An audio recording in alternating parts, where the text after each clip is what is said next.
ठंड की रसोई में चूल्हे के पराठे, सिलबट्टे की चटनी। सर्दी का मौसम चल रहा था। इसी बीच सुषमा जी के घर पर उनके छोटे बेटे अजय की शादी की तैयारियां चल रही थी।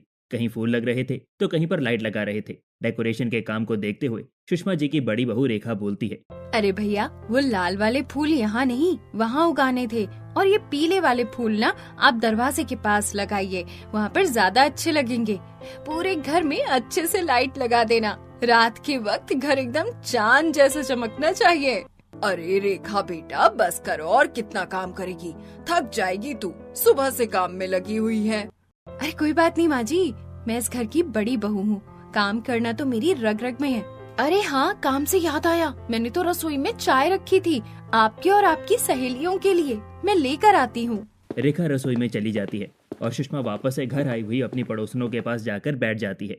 सच में रेखा जैसी बहू पाकर तो ना मैं बड़ी खुश हूँ। सारे काम मेरी बहू ने इतने अच्छे से संभाल रखे हैं ना कि मुझे तो कोई चिंता ही नहीं है। रसोई से लेकर घर के काम तक हर जिम्मेदारी निभाने में मेरी बहू बहुत परफेक्ट है।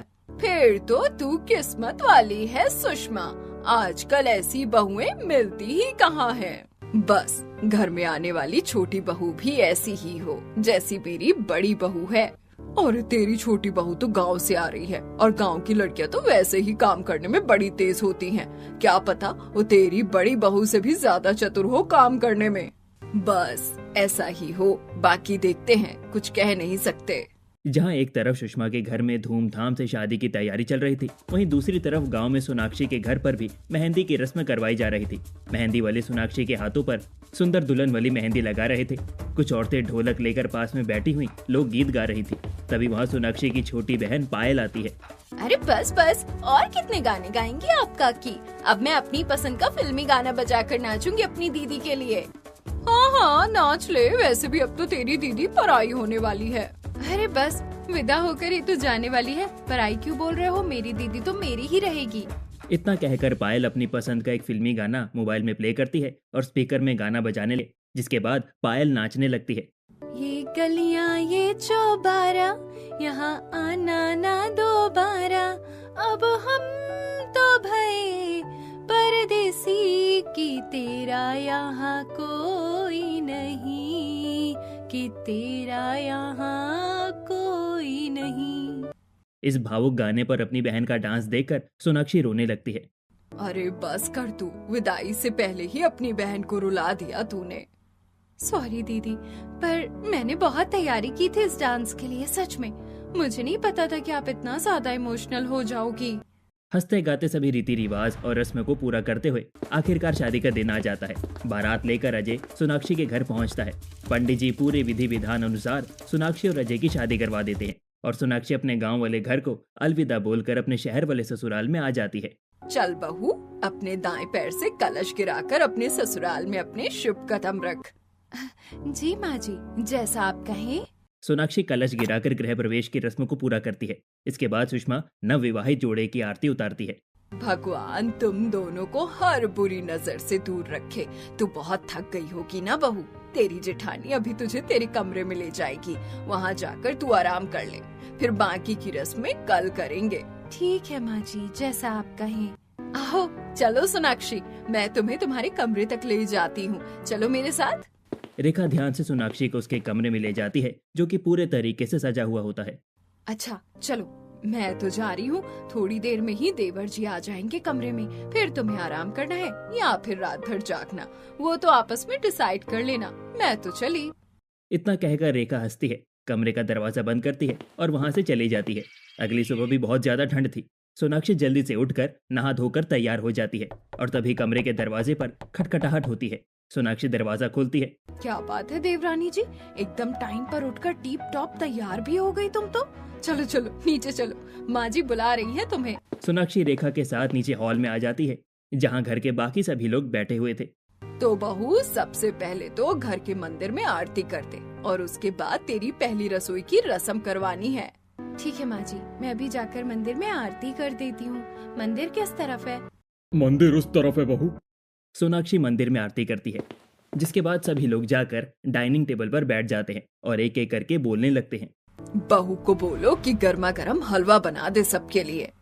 और हलवे के साथ ना कुछ नमकीन भी बना देना, जैसे आलू के परांठे या कचौड़ी, दोनों में से कुछ भी। और उसके साथ साथ चटनी भी बना दे, जैसे तुम बनाती हो ठीक वैसी ही। मेरे जैसी चटनी तो शायद देवरानी जी ना बना पाए, पर फिर भी मैं उनसे बोल देती हूँ कि वो चटनी बना दे। पर मुझे तो ना कुछ हल्का खाना है, इसीलिए मेरे लिए तो पोहा बना दो आप भाभी। हाँ, और मैं तो जो बनेगा वही खा लूंगा, मेरी कोई डिमांड नहीं है। सभी लोग अपनी अपनी फरमाइश रेखा को बता रहे होते हैं और वहीं दूसरी तरफ रसोई के दरवाजे पर खड़ी सोनाक्षी रसोई के अंदर जाती है और चारों तरफ नजर घुमाते हुए खुद से बोलती है, मैं खुद नहीं बना पाऊंगी, मुझसे कुछ भी नहीं बनेगा। बाहर जाकर मैं सबको क्या बोलूं, कैसे काम करूं, समझ में नहीं आ रहा। मुझसे कुछ भी नहीं बनेगा, मेरा तो दिल घबरा रहा है, मुझे बहुत ज्यादा डर लग रहा है। सोनाक्षी खुद से बड़बड़ा रही होती है कि तभी वहाँ पर रेखा आ जाती है और बोलती है, सोनाक्षी, सबने मुझे बता दिया है कि उन्हें नाश्ते में क्या खाना है, तो मैं तुम्हें बता देती हूँ। तुम जल्दी से सारा नाश्ता बनाकर तैयार कर दो, पर सबसे पहले तुम चटनी बना लो। मैंने ऊपर मिक्सी रख दी है, उसमें बना लेना। इतना कहकर रेखा वहाँ से चली जाती है और उसके बाद भी सोनाक्षी खाना नहीं बना पा रही थी। मुझे यहाँ पर अकेले छोड़कर चले गए, लेकिन मैं कैसे बताऊँ कि मैं खाना नहीं बना पाऊंगी। अब मैं क्या करूँ, बाहर जाकर सबको सच बता दूँ या क्या करूँ, कुछ समझ नहीं आ रहा। पिछले 1 घंटे तक सोनाक्षी कुछ भी नहीं करती है और बस वो सिलबट्टा ढूंढकर चटनी ही बनाने की कोशिश करती है। उसके बाद सोनाक्षी फ्रिज खोलती है और उसमें से धनिया और मिर्च निकालकर उसे अच्छे से धो लेती है। उसके बाद लहसुन निकालकर उसे छीलना शुरू करती है।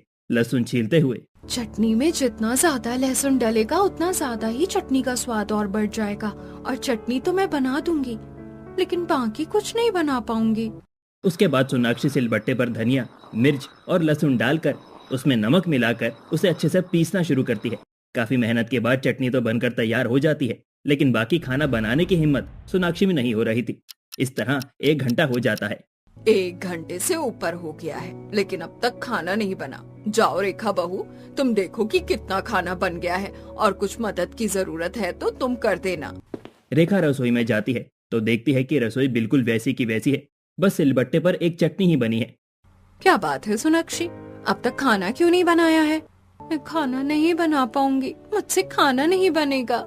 नहीं बना पाऊंगी मतलब क्या हुआ, कोई दिक्कत है? मतलब मैं अकेले नहीं बना पाऊंगी। कोई बात नहीं, मैं तुम्हारी मदद कर देती हूँ। वैसे भी तुम्हारी पहली रसोई है, आज मैं तुम्हारी मदद कर देती हूँ, कल से तुम सब कुछ खुद से कर लेना। वैसे भी इतने सालों से मैं ही इस रसोई को संभालती आ रही हूँ, एक चम्मच भी रसोई में मेरी मर्जी के बिना नहीं हिलता है। इस तरह रेखा सोनाक्षी के साथ मिलकर सभी के लिए नाश्ता बनाने लगती है। थोड़ी देर बाद सारा खाना तैयार हो जाता है और टेबल पर लगा दिया जाता है। सभी लोग नाश्ता करने लगते हैं। नाश्ता तो बहुत बढ़िया बना है, लेकिन इस सारे नाश्ते में रेखा के हाथों का ही स्वाद क्यों आ रहा है? वो क्योंकि नाश्ता बनाने में जेठानी जी ने मेरी मदद की है, इस वजह से। अच्छा कोई बात नहीं, नए ससुराल में जेठानी ही तो देवरानी को रसोई के काम सिखाएगी। मेरा नाश्ता हो गया है, मैं ऑफिस के लिए निकल रहा हूँ। वैसे भी घर में शादी होने की वजह से बहुत सारा काम पेंडिंग हो गया है। हाँ भैया, मेरा भी नाश्ता हो गया, मैं भी आ रहा हूँ, दोनों साथ में ही चलते हैं।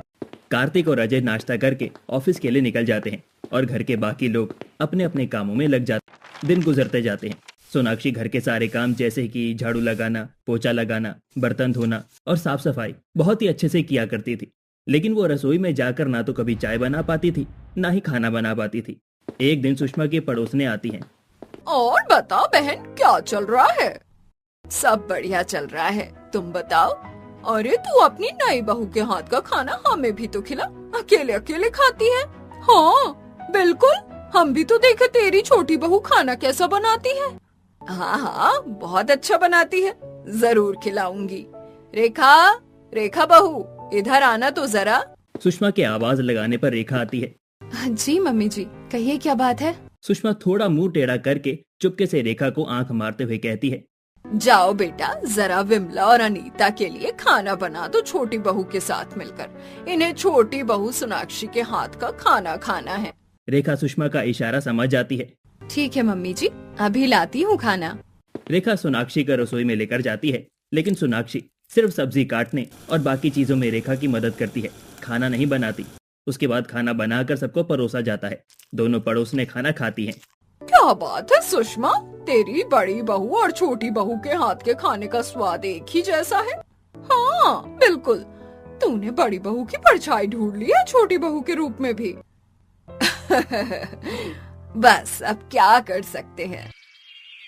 सोनाक्षी की इस आदत को देखते हुए घर के सभी लोग आपस में बातचीत करते हुए बोलते हैं, मैंने तो सोचा था कि गांव की बहू है तो कामकाज में बड़ी अच्छी होगी, लेकिन ये तो रसोई के काम को हाथ ही नहीं लगाती है।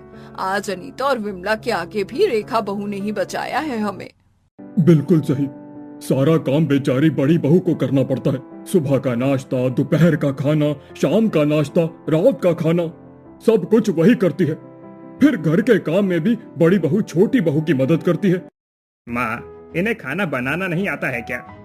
माँ, आपने सोनाक्षी की माँ से रसोई के काम काज के बारे में बात नहीं की थी क्या? बात तो की थी, और इसकी माँ ने तो कहा था कि इसे सब कुछ आता है, बहुत ही स्वादिष्ट खाना बनाती है।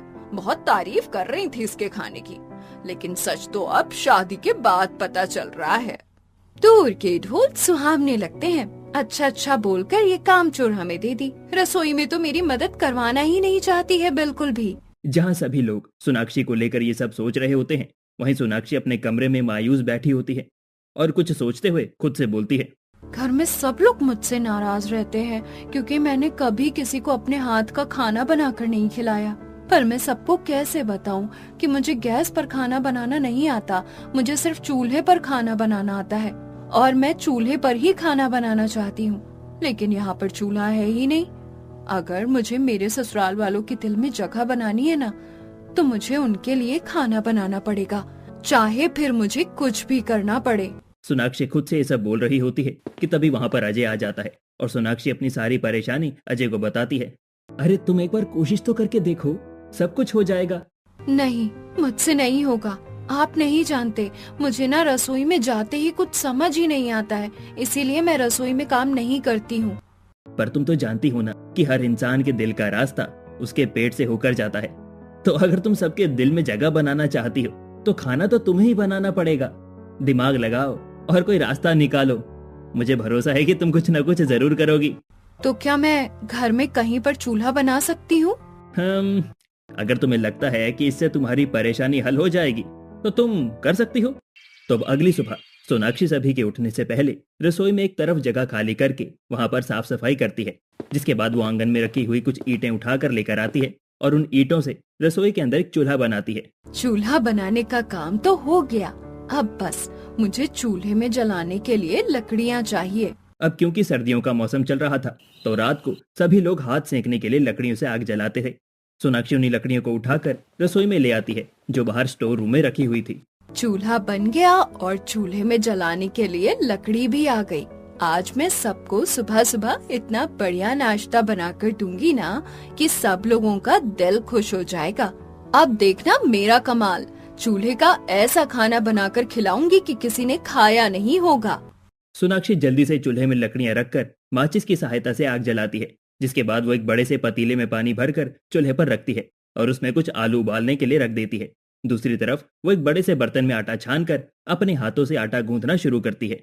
बस मेरे हाथों का बनाया हुआ चूल्हे का खाना सबको पसंद आ जाए। आज पहली बार अपने ससुराल वालों के लिए आलू के पराठे बनाने जा रही हूँ।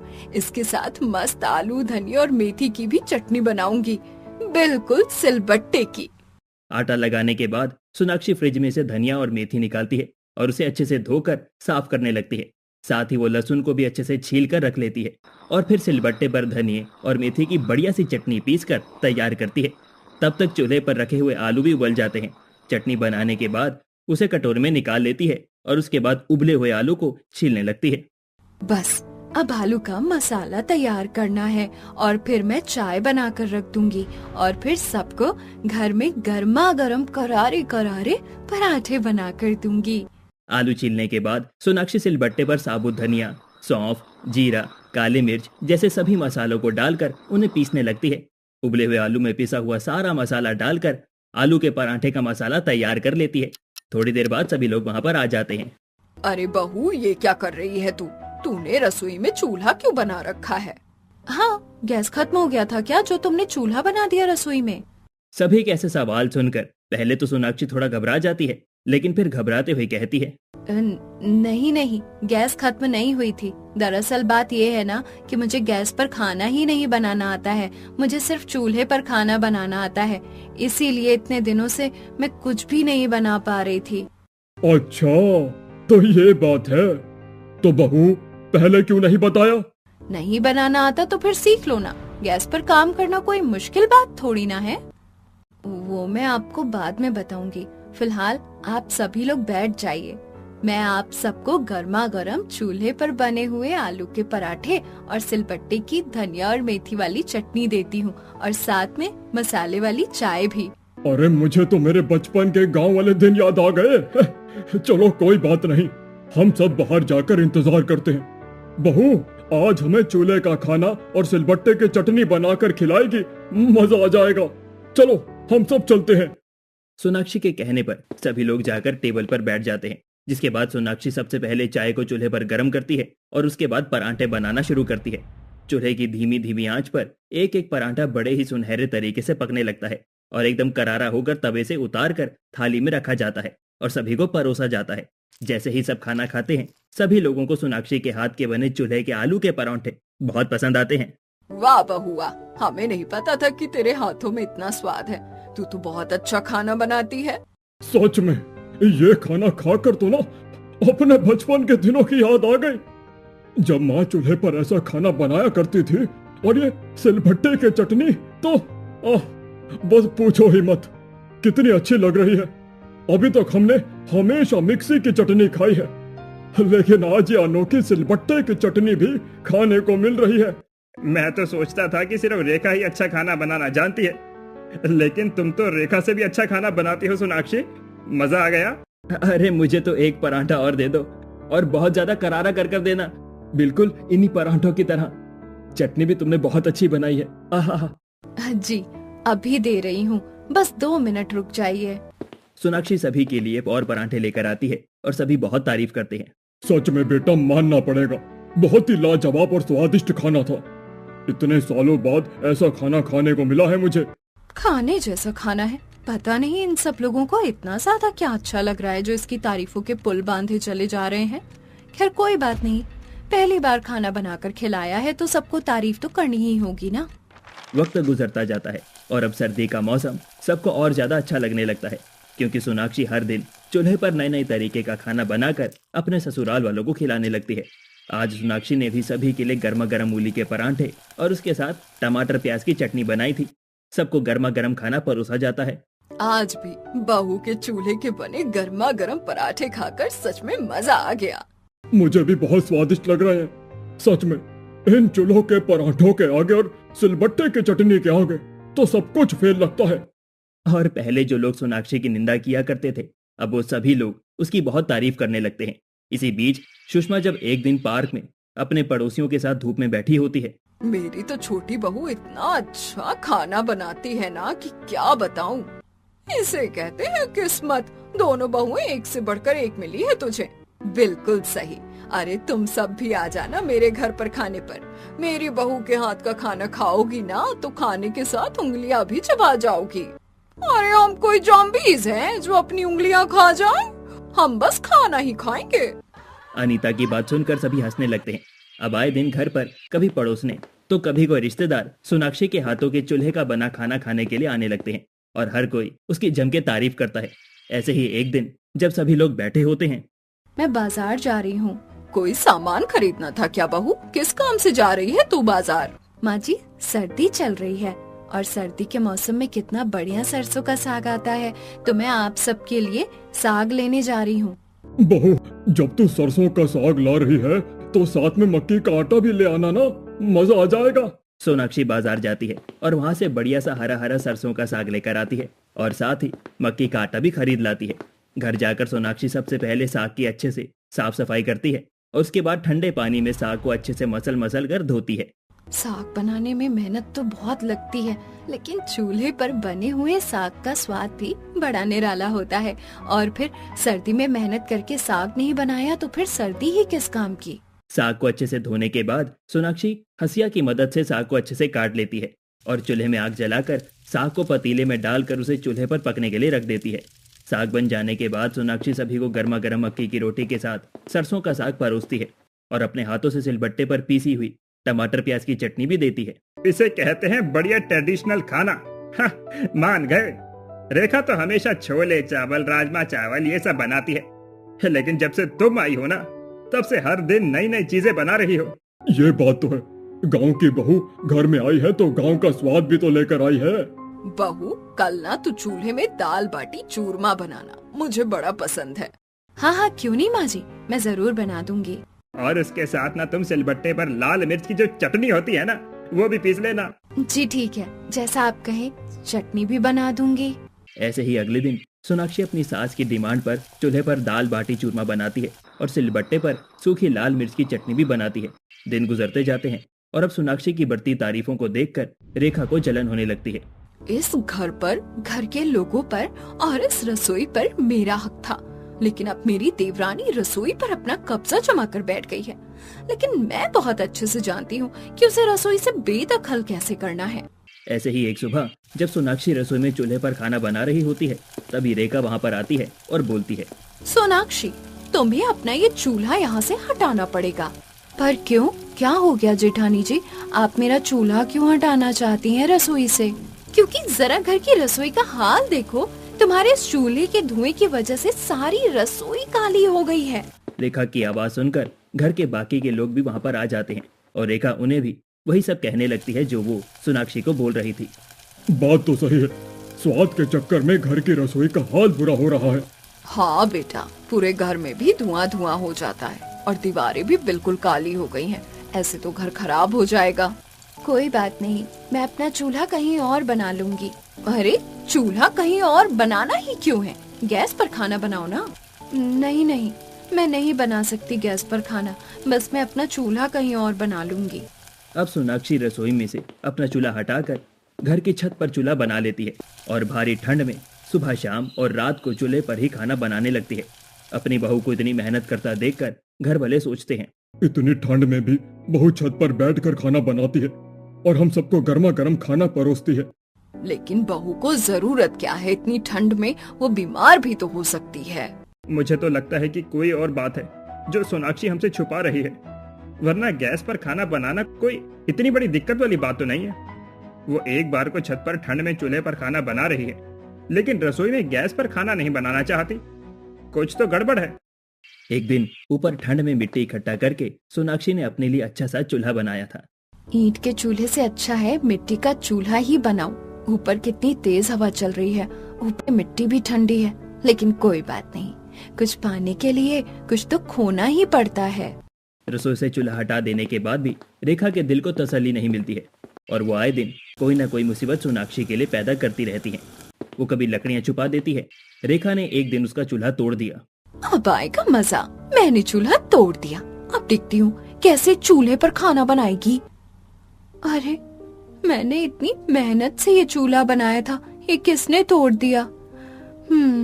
इसकी हालत देखकर लग रहा है कि जानबूझकर तोड़ा गया है। कोई बात नहीं, लेकिन मैं हार नहीं मानूंगी।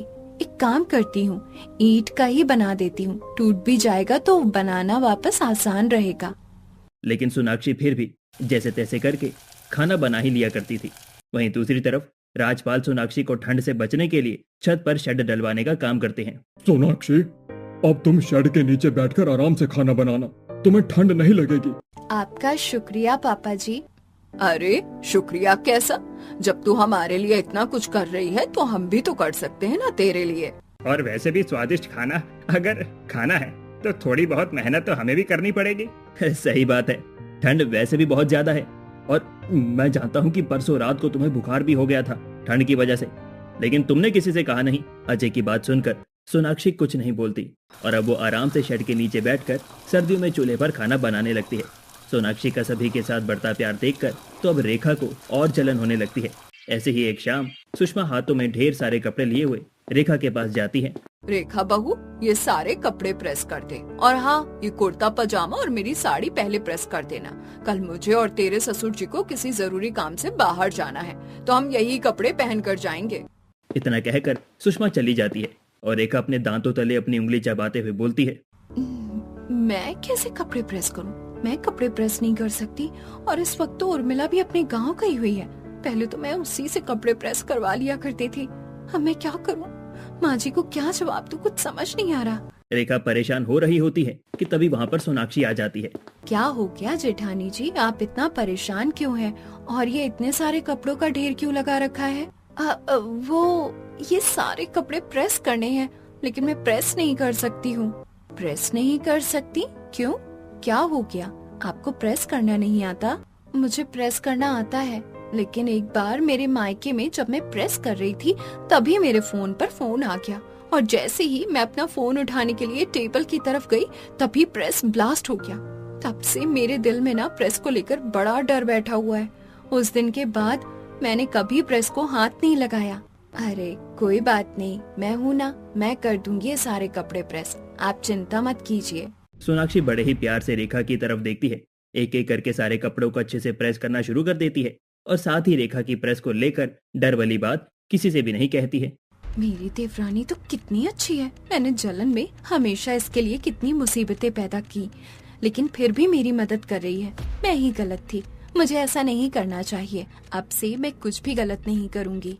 कपड़े प्रेस हो जाते हैं, सोनाक्षी वहाँ से चली जाती है और जाकर चूल्हे पर खाना बनाने लगती है। तभी वहाँ पर रेखा आ जाती है।